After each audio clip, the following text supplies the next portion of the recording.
Pero kung bago ka pa lang sa aking channel, paki-like, share, and click the subscribe button and the notification bell para lagi kayong updated sa mga parating ko pang uploads.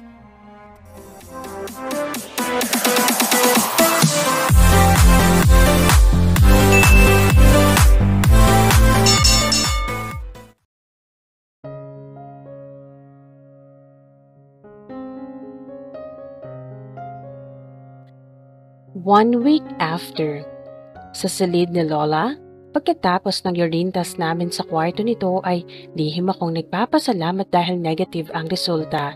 Ibig sabihin ay hindi ako buntis at pwede na ako makaalis sa pudar ni Paolo nang walang inaalala.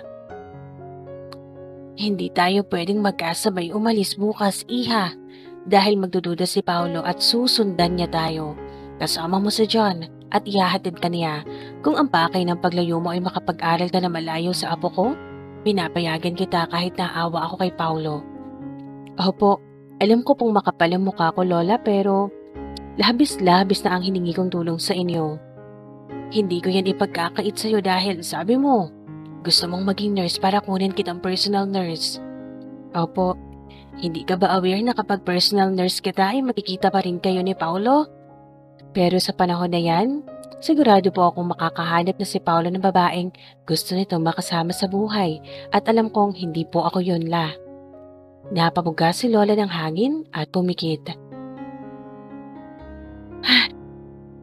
Sorry if I dragged you into this situation, Iha. Naging makasarili ako at ginamit ang kagipitan mo at napasubok ka sa apo ko. Hindi ko man lang naisip at natanong kung gusto mo bang mag-aral bagkus ay hiningan kita ng apo sa murang edad mong yan. Hindi pa naman huli ang lahat, La. Huwag na po kayong magsisi. Hindi po kita i-disappoint, La, dahil magtatapos po ako at magiging proud ka po sa akin. Tumango si Lola at humiga na. Lumabas na din ako pagkatapos kong itapon ang PT sa basurahan. Hindi pa nagbukang liwayway nang magising ako. Tanging ilaw lang sa nightlight ang silbing liwanag dito sa kwarto namin. Malamig ang buong kwarto kahit nakapatay na ang aircon.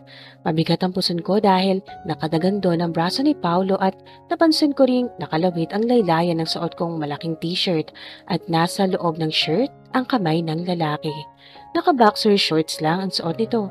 Umayos ako ng higa at inisip ang nangyari kagabi dahil hindi ko na matandaan kung anong oras na pumasok si Paolo kagabi. Pero bago pa mangyari yon ay may mga bisita ito dahil dumaan dito sa bahay mula sa party sina Harold at Carlos kagabi kaya nagkayayaang mag-inuman sa lanay ang magkabarkada.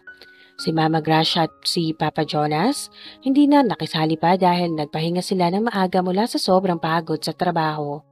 Kasama din si Gia at Aya kagabi kaya nagkaroon kami ng pagkakataon na magkwentuhan. Promise, ang ganda niyang babae at ang bait. Flashback. Hi, ikaw palang mami ni Gia, Mom? Ano pong pangalan mo? Tanong ko at nalaki ang mga mata niya sa gulat. Ha? Hindi. Yaya po ako ni Gia, Ma'am, at ako nga po pala si Aya. Inilahan nito ang kamay at tinanggap ko yon. Pareho ang mga kamay na may mga kalyo at masasabi kong masipag siyang babae. Napaka nga ako sa sinasabi niyang siya ang yaya ni Gia. Ayoko maniwala dahil imposible naman yata. Sa ganda niyang yan? Baka nahihiya pang aminin na jowa siya ni Harold. Please, wag mo akong tawaging ma'am. Hindi naman ako sanay dyan, ma'am. Sa amoy squatter kong to, hindi bagay sa akin ang ma'am. Maniwala ako sa'yo. Pareho pala tayo eh. Hindi bagay sa akin ng tawag na yan dahil laking squatter din ako eh. Ha? Si squatter? Saan ang sa inyo? Excited na tanong niya. Napasipat ang tingin ko sa lalaking papasok at masasabi kong nakapako lang ang mga mata nito sa likod ni Aya. Dumaan lang ito sa gawin namin at dumiretso na sa may ref at naghanap ng ice. Totoo, sa malayong lugar ng San Miguel ako galing at yaya talaga ako ni Gia. May kapatid nga ako doon na si Gohan. You're not my yaya. I will introduce Tito Hector to you and I am so sure that he's going to like you so much and you're going to be my tita mami soon. Gia, shut up. Who allowed you to talk back with the elders? Sabi ni Harold sa may kusina at nakatingin ito sa bata. I am sorry, Daddy. Sabi ni Gia at kaagad itong nagtago kay Aya. Kahit naman ako ay matatakot kung ganyan makatingin at makadisiplina si Harold. Parang may iba talaga kay Harold eh. Puno yun ng pagnanasa kay Aya. So ganda ba naman ni Aya kahit Aya lang ito ni Gia ay talbog na nito ang ibang babae na mas mayaman pa. May boyfriend ka na ba, Aya? Tanong ko at sinadya ko talagang nakasan para marinig ng binata at napangiti ako dahil parang nakikinig pa si Harold sa sagot ni Aya. Shit, kinikilig talaga ako sa kanila. Ako? Wala. Wala nga kahit manliligaw. Pangit ko nga siguro. May irereto ka bang gwapo sa akin? I-blind date mo na nga ako para naman may magko-concern din sa akin kapag magkakaroon ako ng day off. Magde-date kami. Sabi niya sabay tawa at napatawa din ako dahil alam ko namang nagbibiro lang ito. Narinig kong malakas na isinara ni Harold ang ref at bitbit ang ice isang bucket. Saka ka na maglandi, Aya. Kung wala ka na sa poder ko, may anak akong kailangan mong atupagin. Hindi yang paglalandi sa ibang lalaki. Sabi ni Harold at lumabas na ito. Confirm. Parang may pag-ibig na naghihintay kay Aya nito Naaamoy ko kasi ang selo sa binatang ama. Hindi yata type ng boss mong maging happy ka?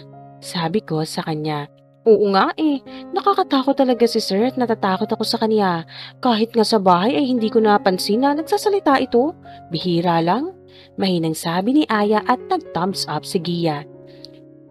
My Tito H is the perfect one for you, don't worry. I'll tell Tito H to have date with you. Mahinang sambat ng Gia at pareho kami napatawa ni Aya sa sinabi ng bata.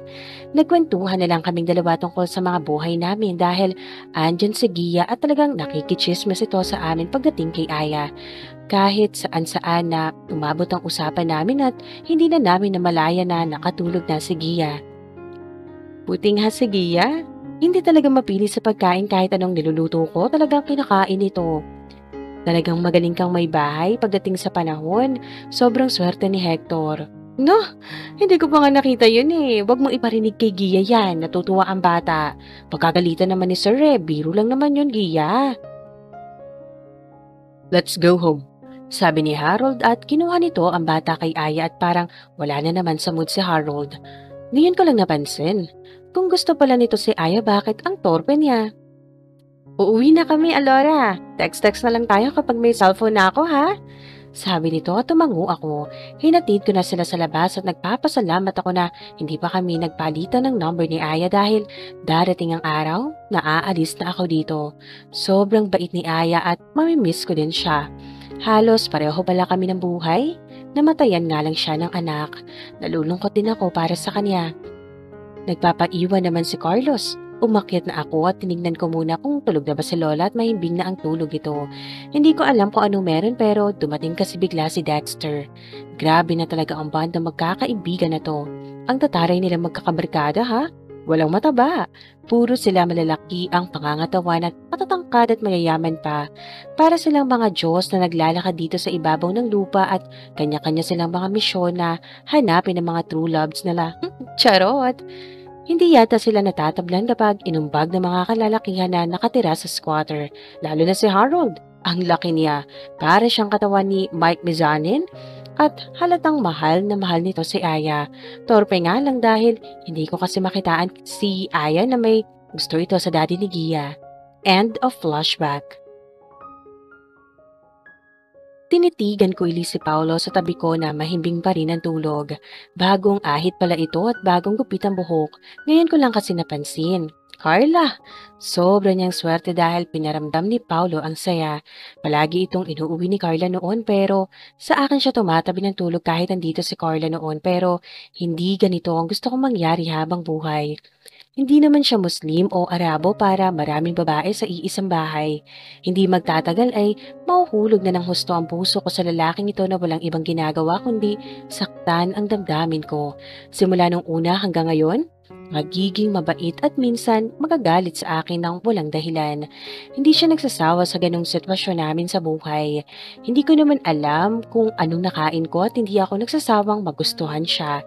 Kahit naiinis at nasasaktan ako, ay isang saglit lang, okay na ako.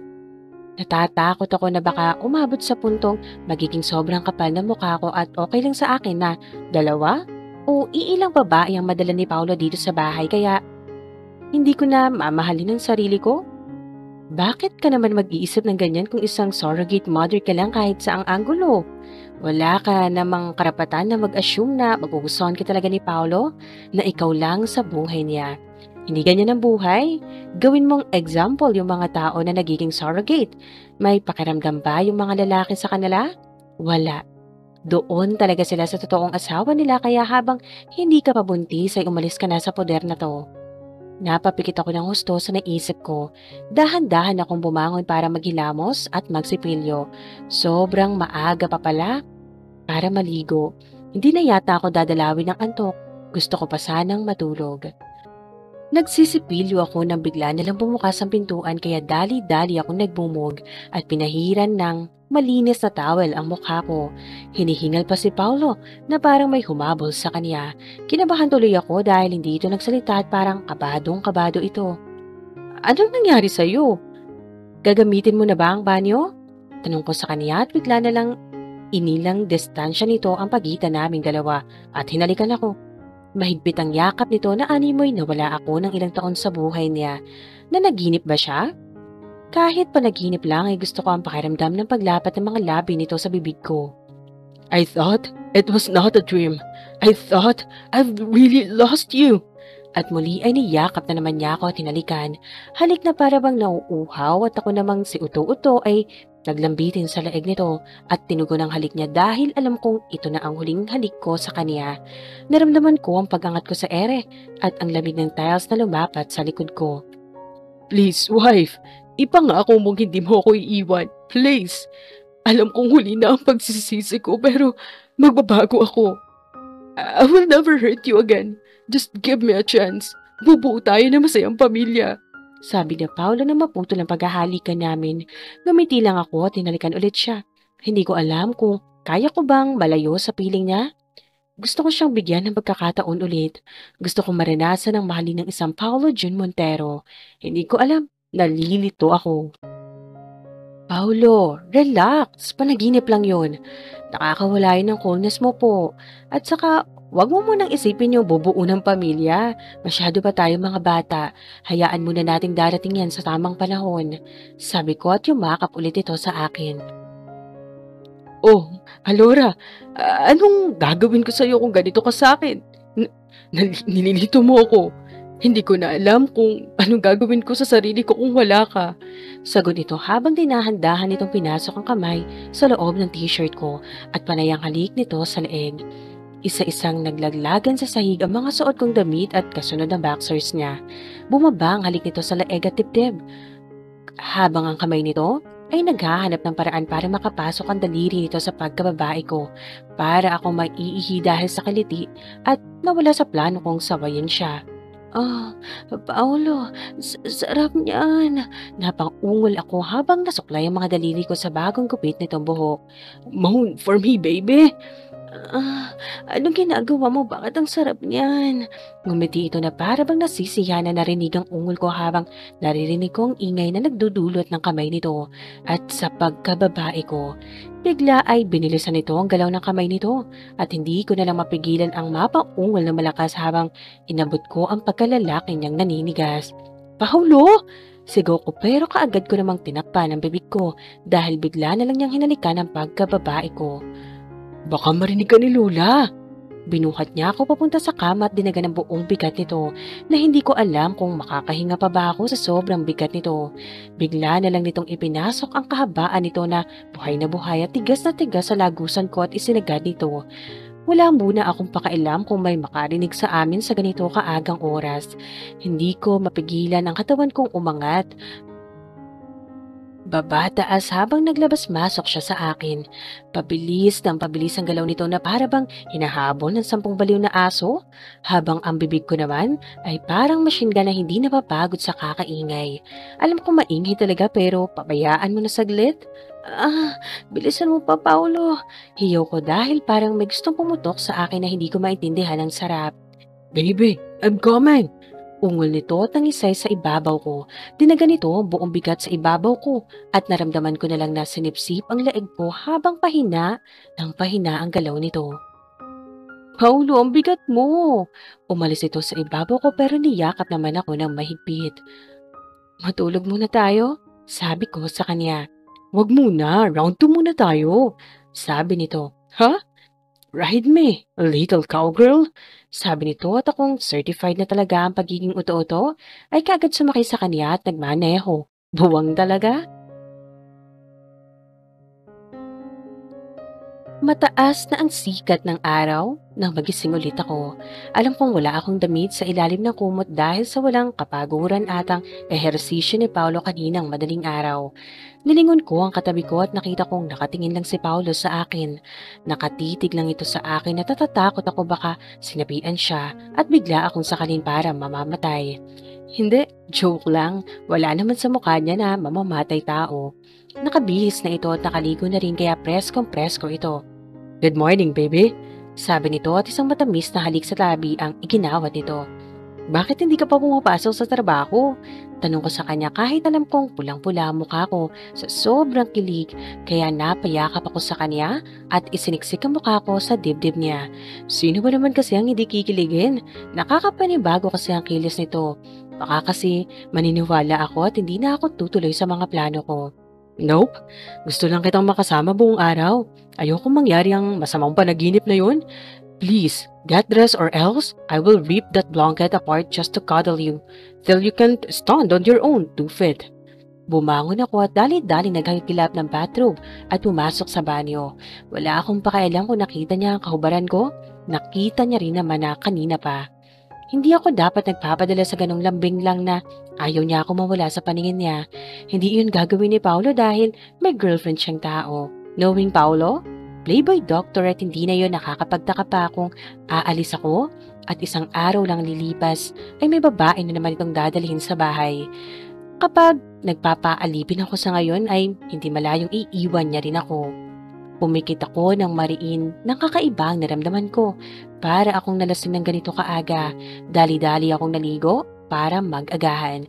Paglabas ko ay nakaupo lang si Paolo sa tabi ng kama. Nakatulala ito at hindi ako sanay makita siya na parang ang lalim na mga iniisip. Bakit lagi kayo magkasama ni John? Gusto mo ba siyang kasama palagi? Galit na tura nito at naiinis na naman ako sa kanya. Anong meron kay John at napakainit ang ulo nito sa kaibigan ko? Tumulong na nga yung tao, oo. At ano naman yung ugali na yan? Kanina, okay. Malambing siya at anong nangyari at bigla na lang naging mainitin ang ulo. Yan ba ang tinatawag nilang bipolar disorder? Kaibigan ko sa John. Mabait siya sa akin at kababata ko siya. Alam mo ba yun? Magkapit bahay pala kami nung bata kami. Kaya natural lang na gusto ko siyang kasama bilang kaibigan. Nagkakasundo kami sa maraming bagay at kilala na siya ni Lola. Paano kung ayokong makita magkasama kayo? Wala akong pakialam kung magkababata kayo. Hindi magandang tingnan ng isang babaeng may asawa na sumasama sa isang binatang lalaki. Malay mo, may gusto yung sa John sa'yo. Bakit ayaw mo? At anong magkagusto? May girlfriend yung tao. Nakita ko nga sa Facebook. Ikaw nga, hindi ka nga nakarinig ng isang sumbat na dinadala mo dito ang girlfriend mo. Pinagtitripan mo na naman ako. She's not my girlfriend, Palora. Don't tell me ginawa mo ito dahil ganun na nagawa ko noon. Wala akong pakialam kung anong gagawin mo para ganyan na lang ang mood mo, bigla-biglang nagbabago. Wala rin naman ako sa lugar na pigilan ka sa mga kalokohan mo. Minsan, naisip ko, bakit unfair mong tao? Sinira mo nga yung bigay ng tao sa akin eh. Kung hindi ako binilhan ni John, hindi ka rin naman makakaalalang bigyan ako ah. Nagsiunahang tumulo ang luha ko habang nagbibihis ako. Naramdaman kong lumapit ito sa akin at niyakap ako sa likuran ko. Sorry. Magbabago na ako. Bigyan mo ako ng pagkakataon na ipakita sa iyo na nagbabago ako. Hindi ko alam kung bakit nagagalit ako sa tuwing magkasama kayo ni John. I'll change. I swear, Alora. Wag. Mas gugustuhin ko ang ganito ang trato mo sa akin dahil mag-asawa lang tayo sa papel. Surrogate wife mo lang ako, baby maker. Yun ang usapan natin. Alam ko maghihiwalay lang din tayo sa huli. Hindi ako para sa'yo. Wala akong pinag-aralan at ayokong mabuli ng mga babaeng may gusto sa'yo dahil mababa ang tingin nila sa akin. Dahil sa wala akong pinag-aralan at hindi ako katulad nila na mayayaman. Wala akong kaluluwa dahil tumanggap ako ng pera para mabuhay at kapalit ay bibigyan ko kayo ng tagapagmana. No! Don't think of it that way. Asawa kita at hindi ako papayag na maghihiwalay tayo. Hindi ako papayag na magkaroon tayo ng anak na malayo sa'yo. Ang sarap pakinggan. Sobrang sarap pakinggan pero ayokong sumagal. Humarap ito sa akin at lumuhod. Ano ba, Paulo? Tumayo ka nga. Pilit ko siyang hinila patayo. Ipangako mo sa akin na hindi mo ako iiwan. Hindi ko alam ang nararamdaman ko pero nasaktan ako na makita siyang umiyak. Hinila ko siya patayo at niyakap. Para kami mga ewan na nag-iiyakan habang nagyayakapan. Pero hindi na mababago ang desisyon ko. Ako ang kawawa sa huli. Darating ang panahon na tatanungin siya ng mga kaibigan o kakilala niya na anong natapos ko at saan ako nanggaling. Ako lang ang magdadala sa kanya ng matinding kahihiyan sa buhay at ayokong mangyari yun. Wala na ba itong ibang nakita liban sa babae na galing sa squatter? Halata sa katawan na walang kain. Halata sa ugali na walang pinag-aralan at ignorante sa mga bagay. Maaring masasabi niya ngayon na wala siyang pakialam sa background ko pero paano kapag sasabihan siya na anong silbi ko? Hindi ako matatawag na katuwang sa buhay dahil nasa bahay lang ako.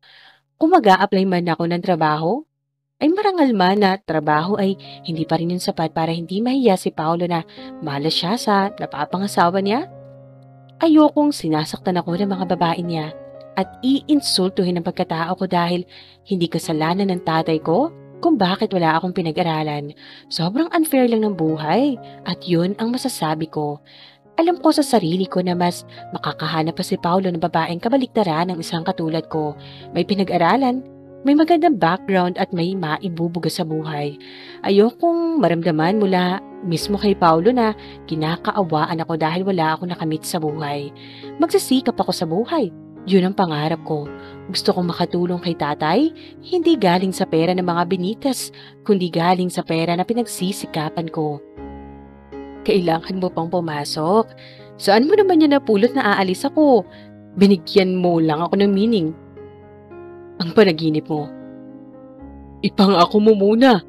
Hindi mo ako iiwan. Hagulgol nito kaya pinahid ko ang luha ko. At niyakap ko siya nang mahigpit at marahan akong tumango. Napaiyak na rin ako dahil nakikita ko siyang umiiyak ng ganito. Hindi kita iiwan, Paulo. Sabi ko at tinalikan ko siya at niyakap niya ako ng mahigpit. Iiwan talaga kita kapag hindi ka papasok ngayon sa trabaho. Mahinang tapik ko sa likod niya at tumahan na ito. Laki-laki mo pong nilalang pero umiiyak ka po? Sabi ko at tumawa lang ito ng mahina. Napatingin ako sa kanya at parang tinusok ang dibdib ko. Wala siyang kaalam-alam sa mga plano ko. Paulo! Oh, sorry. Lovebirds! Come on! Anong drama niyo at may payak-iyak pa kayo? Sabi ni Mama Gracia at lumapit ako sa kanya at niyakap ko siya ng mahigpit. Aalis na naman po ba kayo, Ma? Oh, what's wrong, Iha? Ikaw naman pinapaiyak mo ko. Masanay ka na kung may mission kami palagi ng Papa Jonas mo, Iha. Bumitaw na ako at pinahid ang luha ko. Kung pwede lang sanang sumama sa mission niyo po eh. Di naman papayag itong si Paulo. Ang aga niya po kasing nagdrama. Come on, just let me make money while magpapahinga ka lang. At hindi tayo titigil hanggat hindi tayo makakabuo ng baby. Ngiting sabi ni Paulo at napangiti rin ako at hawak kamay kaming bumaba. Mag-aaral ako next year para makapagtapos ako ng nurse para sabay tayong umalis at uuwi ng bahay balang araw. Smile! Napatingin ako kay Mama Gracia na ngayon ay hawak na tong cellphone nito at kinunan kaming litrato ni Paulo. I love you. First and last time kong sabi ni Paulo at natigilan ito. Hindi ako nakakuha ng sagot at expect ko na yun. Kaya nauna akong lumakad pero hinila niya ako at tinalikan ng malalim. And I love you more. Sabi nito at ginawaran ako ng matunog na halik.